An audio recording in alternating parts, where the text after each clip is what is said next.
तो फिल्म की कहानी एक लड़की सोफिया से शुरू होती है। वो असल में एक शार्क रिसर्चर थी।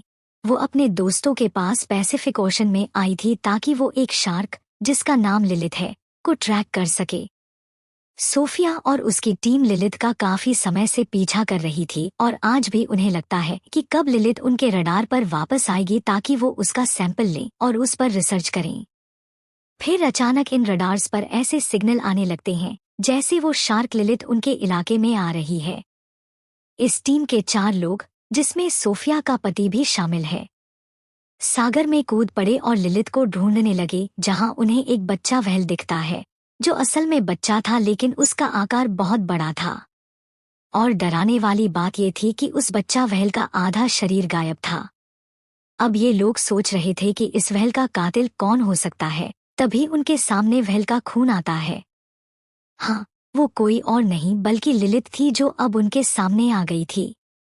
ये देखकर ये लोग बहुत डर जाते हैं, क्योंकि 2 महीने पहले जब उन्होंने लिलिथ का परीक्षण किया था, वह सिर्फ 2.5 मीटर लंबी थी और अब वह लगभग 7 मीटर लंबी हो गई थी। यानी सिर्फ 2 महीनों में वह 3 गुना बढ़ गई, जो वाकई चौंकाने वाला था। अब यहाँ समझदारी यह थी कि इन लोगों को अपनी जान बचानी चाहिए थी, लेकिन यहाँ सबसे बड़ी गलती सोफिया के पति ने की। अपने सामने मौत को देखकर भी उन्होंने इसका नमूना लेने का फैसला किया। तो शार्क के शरीर से नमूना लेने के लिए उन्होंने लिलिथ को चाकू मारा। और फिर क्या हुआ? हुआ ये कि लिलिथ बेहोश हो गई और उसने टीम के 4 लोगों पर हमला किया और उन्हें टुकड़ों में काट दिया। जबकि सोफिया और उसकी दोस्त यह दृश्य नाव से देख रही थी, हालांकि वह भी बहुत डरी हुई थी। जब थोड़ी शांति हुई, सोफिया भी इस उम्मीद में समुद्र में कूद गई कि शायद कोई बच जाए। लेकिन वहां केवल उन लोगों के शरीर के टुकड़े थे जिन्हें लिलिथ ने बुरी तरह मारा था। हर जगह खून बिखरा हुआ था। और अब लिलिथ भी सोफिया के सामने आ जाती है, जो किसी दानव से कम नहीं थी। अब वह भी सोफिया पर हमला करती है और उसे अपने साथ समुद्र में खींच ले जाती है। लेकिन किसी तरह सोफिया अपनी जान बचा लेती है। और फिर सीन बदलता है और सीधे 3 साल आगे जाता है, जहां सोफिया ने शार्क पर रिसर्च करना बंद कर दिया था और अब वह एक एक्वेरियम गाइड के रूप में काम कर रही थी, जहां वह आने वाले बच्चों को मछलियों के बारे में बताती थी और बच्चे इसे बहुत पसंद करते थे। अब यहाँ एक लड़की मिका है, जो एक समुद्री कार्यकर्ता थी। वह समुद्र के बारे में रिसर्च कर रही थी और जानकारी दे रही थी। वह सेवियर्स ऑफ सी नाम की एक कंपनी चला रही थी, जिसका काम समुद्री जीवन को बचाना था। यानी समुद्र में रहने वाले हर जीव की रक्षा करना उसकी जिम्मेदारी थी। अब मिका सोफिया से मिलती है, जिसे वह अपने हेडक्वार्टर ले जाती है और उसे दिखाती है कि लिलिथ शार्क, जिस पर सोफिया ने कुछ साल पहले रिसर्च की थी, अब पेरिस की एक नदी में आ रही है। यानी उसके शहर की इस नदी में। और वो पेरिस की नदी में दाखिल होने वाली है। इसलिए मिका चाहती है कि वह सोफिया और लिलिथ की जांच में मदद करे। इस पर सोफिया कहती है कि ये कोई बड़ी बात नहीं है। अक्सर शार्क मौसम के बदलाव के कारण एक जगह से दूसरी जगह चली जाती हैं। और हाँ, पैसिफिक ओशन से नदी में आना थोड़ा मुश्किल है। न सिर्फ लिलिथ, कोई भी शार्क नदी के ताज़े पानी में जिंदा नहीं रह सकता। इसी वजह से वो यहाँ आने से पहले लौट जाएगी। अब इस वजह के अलावा सोफिया का एक दुखद अतीत भी था, जो उसे शार्क की जांच और ट्रैकिंग करने से रोक रहा था। इसी वजह से सोफिया कुछ ऐसे कारण देकर चली जाती है। अब हम देखते हैं कि 2 लड़के उसी नदी के पास खड़े हैं, जो नदी से 2 छोटे मिसाइल निकालते हैं। फिर पुलिस यहाँ आती है और सभी मिसाइल इकट्ठा कर लेती है और सबको बताती है कि द्वितीय विश्व युद्ध के बाद इस नदी में छोटे मिसाइल और उनके खोल मिलते हैं। तो डरने की कोई बात नहीं है। अब रात को मिका अपनी दोस्त के साथ सूरज नदी पर आती है, जो यहाँ कार एक्सीडेंट की जांच करने आई थी। लेकिन असल में वो ये देखने आई थी कि लिलिथ इस नदी में आई है। इसलिए मिका की दोस्त नदी में कूद जाती है, जहाँ वो बड़े शार्क के निशान देखती है। लेकिन फिर पुलिस भी यहाँ आती है उन्हें पकड़ने के लिए, क्योंकि इस तरह से किसी मामले की जांच करना गैरकानूनी था। इसलिए पुलिस मिका को पकड़ लेती है, जबकि उसकी दोस्त किसी तरह वहां से बच निकलती है। अब हम सोफिया को देखते हैं, किसने लिलित का पीछा किया और उसे पता चलता है कि हाँ, लिलित सूरज की नदी में आ गई है। अगले सुबह पुलिस उस आदमी की लाश नदी से निकालती है, जो रात को कार एक्सीडेंट में मरा था। अब सब उसकी लाश की हालत देखकर बहुत डर गए हैं, क्योंकि उसके शरीर का आधा हिस्सा गायब था। उसे देखना साफ था, जैसे कोई बड़ा जानवर उसका मांस खा गया हो। अब सोफिया और मिका भी बार अधिकारियों के साथ नदी के बाहर थे, और सोफिया उन्हें साफ साफ बताती है कि यह काम किसी और का नहीं, बल्कि लिलित का है। अब हमें शार्क को रोकना है, अगर हम नहीं चाहते कि लोग शार्क के हाथों मरे। लेकिन यहाँ मिका इसे गलत तरीके से समझती है। उसे लगता है कि अगर हम नहीं चाहते कि शार्क लोगों को मारे, तो हमें शार्क को मारना होगा। उसे लगा कि अधिकारी सोफिया के साथ मिलकर शार्क को मार देंगे, इसलिए वो शार्क को बचाने के लिए काम करने लगती है, क्योंकि यह तो साफ है कि वो एक समुद्री रक्षक है, समुद्री जीव को बचाने के लिए, इसलिए वो ऐसा कर रही है। लेकिन ये सोचना गलत है कि एक शार्क लोगों को मार रही है, लेकिन वो उसे बचाना चाहती है। फिर अगले दिन अधिकारी और सोफिया सूरज नदी पर आते हैं। उनका प्लान था कि वो नदी में जाकर सीधे शार्क को पकड़ेंगे। फिर सोफिया उनकी मदद कर रही थी शार्क को ट्रैक करने में। सब कुछ ठीक चल रहा था, लोग शार्क को देखने ही वाले थे। लेकिन मिका यहाँ बड़ा बवाल कर देती है।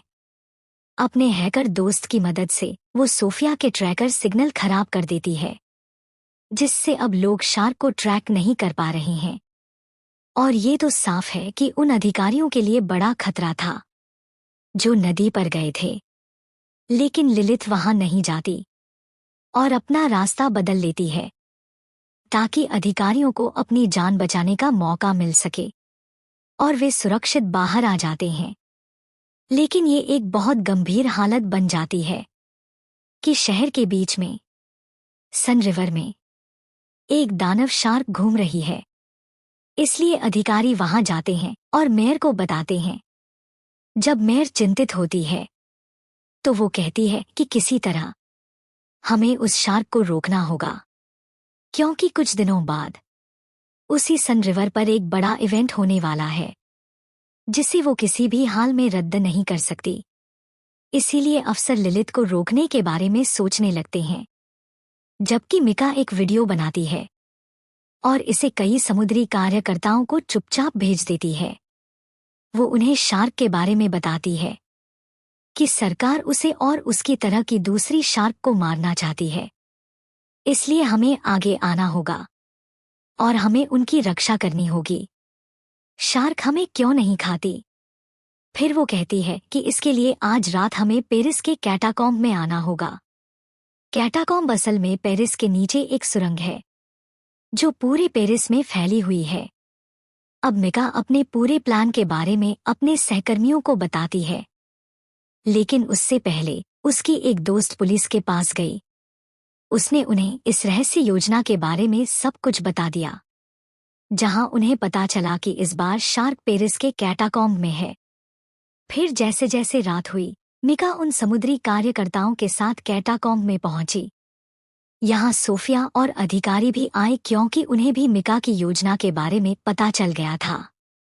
यहाँ अधिकारियों और कार्यकर्ताओं के बीच बहस शुरू हो गई। फिर मिका कैटाकॉम्ब की नदी में कूद गई, क्योंकि वह दिखाना चाहती थी कि शार्क इंसानों के लिए खतरनाक नहीं होती। और फिर वहां एक शार्क आती है, जो लिलित नहीं थी। उसके साथ कई और शार्क भी आती हैं। और फिर क्या हुआ? शार्क साबित करती है कि शार्क वाकई इंसानों के लिए खतरनाक होती हैं और इंसानों को नहीं छोड़ती। मिका पर बुरी तरह हमला होता है और उसकी हालत बहुत खराब हो जाती है, यानी उसका शरीर टुकड़ों में टूट जाता है। यह देखकर सारे मरीन एक्टिविस्ट डर के मारे इधर उधर भागने लगते हैं और उनका बेकार का प्लान समुद्री जीवन को बचाने का पूरी तरह से बर्बाद हो जाता है, क्योंकि उन्हें समझ में आता है कि चाहे जो हो, कोई भी जानवर नहीं बचने वाला है। आपकी जिंदगी के कुछ दुश्मन हैं जो आपको रोकना और मारना चाहते हैं। इस बीच कई कार्यकर्ता नदी में गिर जाते हैं। नदी में शार्क मानवों को टुकड़ों में काटते हुए देखी गईं। हर जगह खून था। लेकिन जैसे ही स्थिति पर काबू पाया गया, बचे हुए लोगों को वहां से सुरक्षित निकाल लिया गया। इस दौरान एक शार्क को भी मार दिया गया, जिसे सोफिया अब साझा कर रही है। उसे पता चला कि यह शार्क एक मादा है जो लगभग 2 महीने की है। वह गर्भवती भी है और हैरान करने वाली बात यह है कि उसके पेट में कई शार्क हैं। ये पता चला है कि शार्क ऐसे प्रक्रिया में बच्चे को जन्म दे रही है जिसमें वो एक बार में बहुत सारे बच्चे पैदा कर सकती है, वो भी बहुत जल्दी, युवा उम्र में। ये बहुत खतरनाक है क्योंकि इनकी संख्या बहुत कम समय में बढ़ सकती है। इसके अलावा ये मीठे पानी में भी जीवित रह सकते हैं, जो इन्हें उनकी मां लिनेट से मिला, जिसने जलवायु की कठिनाइयों को सहते हुए मीठे पानी में जीना सीख लिया था। लोग ये अनुमान लगाते हैं कि ये शार्क हजारों की संख्या में हो सकती हैं, जो सभी कैटाकॉम्स में रह रहे होंगे। इसी वजह से उन्होंने फैसला किया कि हम कैटाकॉम्स में धमाके करेंगे, जिससे वहां सभी शार्क मारी जाएंगी। अब अगले दिन वह तैराकी का इवेंट आता है, जहां एक साथ सभी लोग नदी में तैरेंगे। क्योंकि यह लोगों को नहीं बताया गया था, मेयर को शार्क आने का खतरा था, लेकिन वह अपने फायदे के लिए इवेंट रद्द नहीं करती। दरअसल अधिकारियों और ट्रेन किए गए मरीन को नदी में उतारा गया। वे निगरानी शुरू करते हैं। नदी के एक तरफ एक बहुत बड़ा जाल बंधा है, ताकि अगर कोई शार्क यहां आए तो इसमें बैठ जाएं। सीनियर ऑफिसर सोफिया और उनके साथी भूमिगत गुफाओं में आए थे, क्योंकि वह वहां मुख्य जगह पर धमाका करने वाली थी। सब अपने अपने जगह पर पहुंच गए। सीनियर ऑफिसर और सोफिया एक साथ थे। वहां बहुत अंधेरा था। जैसे ही सीनियर ऑफिसर ने टॉर्च जलाई, हमने एक बहुत ही नाटकीय दृश्य देखा। ऑफिसर के चारों ओर छोटे शार्क के हजारों बच्चे थे, जिससे वो बहुत डर गए, क्योंकि वो बच्चे ही थे, लेकिन वो इतने मजबूत थे कि किसी को भी तोड़ सकते थे। क्योंकि छोटे होने के बावजूद उनका आकार बहुत बड़ा था।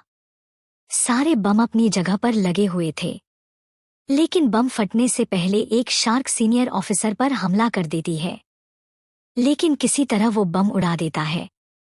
हालांकि वो घायल हो जाता है, लेकिन शार्क के कुछ बच्चों की मौत हो जाती है और सीनियर ऑफिसर को ऊपर खींच लिया जाता है।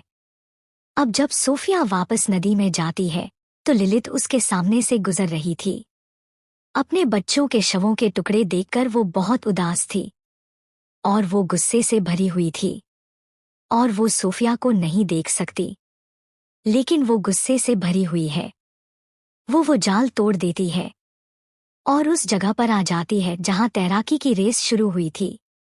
अब लिलित यहां आती है और एक आदमी को 2 टुकड़ों में काट देती है, जिससे चारों तरफ हंगामा मच जाता है और फिर बहुत सारे शार्क यहां आ जाते हैं।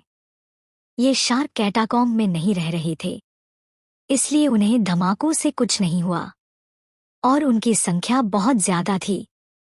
ये शार्क नदी में तैर रहे लोगों पर हमला कर देती हैं। पल भर में नदी खून से लाल हो जाती है। उनके शव चारों तरफ बिखरे पड़े थे। इसके साथ सबसे बड़ी गलती ये थी कि अधिकारी ने शार्क को स्नाइपर से गोली मारी। कुछ निशान पानी में पड़े मिसाइलों पर लग गए, जो वहां दूसरी विश्व युद्ध से पड़े थे, लेकिन वो निष्क्रिय नहीं थे, वो पूरी तरह से सक्रिय थे। इस वजह से जब एक मिसाइल फटती है तो बहुत सारी मिसाइलें एक साथ फटने लगती हैं। जैसे ही ये होता है, बड़े धमाकों के साथ एक सुनामी जैसी स्थिति बन जाती है। नदी का पानी चारों तरफ फैल जाता है, जो पेरिस का एक बड़ा हिस्सा अपने साथ ले जाता है। वहां बहुत तबाही मच जाती है। सिर्फ सोफिया और सीनियर ऑफिसर बचे हैं, जो चारों ओर की तबाही को देख रहा था। लाशें और ढेर सारे शार्क इधर-उधर घूम रहे थे। और बताया जा रहा था कि ये शार्क सुनामी की वजह से नजदीकी इलाके में जा रही हैं, जिससे ये पूरे देश में फैल गए हैं। और सबसे खतरनाक बात यह है कि ये यहाँ से पूरे दुनिया में फैलेंगे और बहुत बड़ी तबाही लाएंगे, जिससे मानवता और दुनिया खत्म हो जाएगी। ये बहुत ही खतरनाक है। और इसी दिल तोड़ने वाले अंत के साथ ये फिल्म यहाँ पेरिस के नीचे खत्म होती है।